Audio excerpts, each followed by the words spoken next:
আমরা মনে করি রাষ্ট্রপতির ভাষণ দেওয়ার কোনো অধিকার নাই। স্বৈরাচারের দোসর বিএনপি কেন যে তাকে দিয়ে সব ভাষণ দেওয়াচ্ছে এটা আমাদের কাছে পরিষ্কার নয়। স্পিকারের বিষয়ে আমরা একটা সিদ্ধান্তে পৌঁছেছি নিঃসন্দেহে, তবে এটা যখন প্রস্তাব আসবে তখন এটা আমরা জানাবো। আজকে আমাদের পার্লামেন্টারি বোর্ডের মিটিং ছিল। মিটিংয়ে সভাপতিত্ব করছেন আমিরে জামাত এবং সংসদের বিরোধী দলীয় নেতা ডাক্তার শফিকুর রহমান।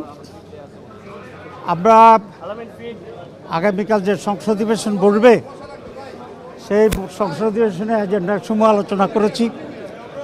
আমাদের এমপিদের ভূমিকা কী হওয়া উচিত সে ব্যাপারে কিছুটা দিক নির্দেশনা দেওয়া হয়েছে। যেহেতু অধিকাংশই সংসদ সদস্য নতুন, সে কারণে সংসদের ফর্মালিটিস, তারপরে ক্রাইটেরিয়া, ক্যারেক্টার, ভাষা, এসব বিষয়ে আমরা কিছুটা তাদেরকে ব্রিফিং দিয়েছি করার জন্য। স্পিকারের বিষয়ে আমরা একটা সিদ্ধান্তে পৌঁছেছি নিঃসন্দেহে, তবে এটা যখন প্রস্তাব আসবে তখন এটা আমরা জানাবো। আমরা মনে করি রাষ্ট্রপতির ভাষণ দেওয়ার কোনো অধিকার নাই। স্বৈরাচারের দোসর বিএনপি কেন যে তাকে দিয়ে সব ভাষণ দেওয়াচ্ছে এটা আমাদের কাছে পরিষ্কার নয়। তো এই বিষয়ে আমরা কিছু সিদ্ধান্ত নিয়েছি, সেটাও আপনারা কালকে জানবেন।